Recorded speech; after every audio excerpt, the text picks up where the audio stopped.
स्वदेशी और पर्यावरण संवर्धक हिंदी भाग 17। तो हम सोच रहे थे कि नैसर्गिक साधन सामग्री का इस्तेमाल करते हुए किस प्रकार से हम अभी की अवस्था से बाहर आ सकते हैं। तो इसमें ये ऐसा सोचना है कि देहातों को हमें मजबूत करना है।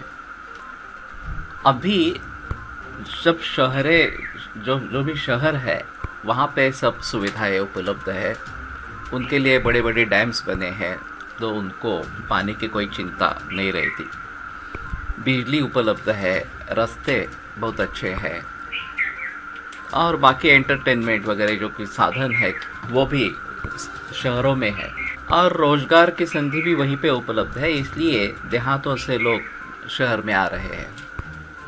इस स्थिति को अगर सुधारना है तो हमें देहात अच्छे बनाने हैं। तो ये कम से कम 3 चीज़ें बहुत आवश्यक है। एक तो पानी का होना जरूरी है, दूसरी बिजली और तीसरा रास्ते।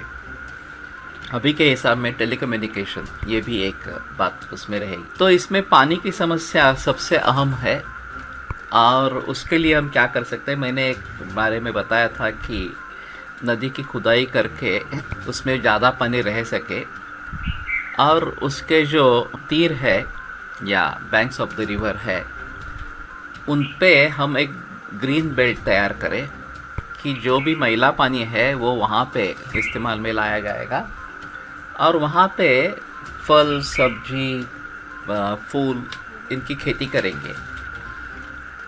तो वो मिट्टी में ही पानी चला जाएगा और फिर शुद्ध पानी नदी में बहेगा। इस प्रकार से कम वो पीने लायक हो या नहीं हो या अलग चीज़ रहेगी, लेकिन वो ज़मीन के अंदर अगर चला जाता है तो कुएं में इस प्रकार के पानी का इस्तेमाल हो सकता है या फिर खेती के लिए इस प्रकार के पानी का इस्तेमाल हो सकता है।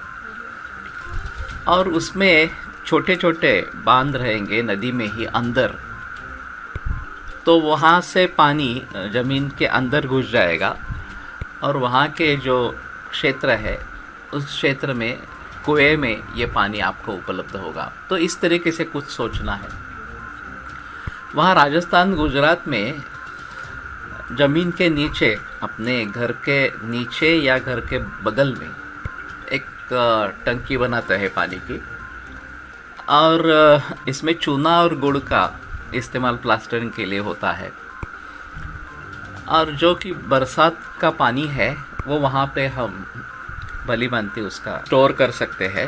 वो पूरे बरस के लिए इस्तेमाल में लाया जा सकता है। तो कम से कम पीने के पानी की समस्या इससे दूर हो सकती है। जो सेप्टिक टैंक बनाते हैं उस सेप्टिक टैंक के जरिए जो मैला पानी है वो खेती के लिए इस्तेमाल में आ सकता है। तो पानी का नियोजन कैसे करें। जहाँ भी जिस प्रकार से भी कुछ शक्यता हो कि जो भी पानी उपलब्ध हो उसका पूरा इस्तेमाल हम कैसे करेंगे। मराठी में एक कहावत है, पानी अड़वा पानी जिरवा। तो पानी को रोके और उसको भूगर्भ में जाने के लिए अवसर दे। तो इस प्रकार से वो पानी कुएं में या दूसरे कोई स्थिति में हमें इस्तेमाल में आ सकता है। तो हर परिस्थिति को ध्यान में रखते हुए किस भौगोलिक स्थिति पर किस प्रकार की व्यवस्था करनी पड़ेगी उसके बारे में सोचना पड़ेगा। इसके बारे में कई NGOs काम कर रही है। एक पुणे के नज़दीक सासवड़ में पानी पंचायत करके एक इसी प्रकार की संस्था है और उनके संस्थापक विलासराव साळुंखे, इन्होंने 70-80 बरस पूर्व इसमें काफ़ी काम उस इलाके में या अन्य भी इलाके में किया है।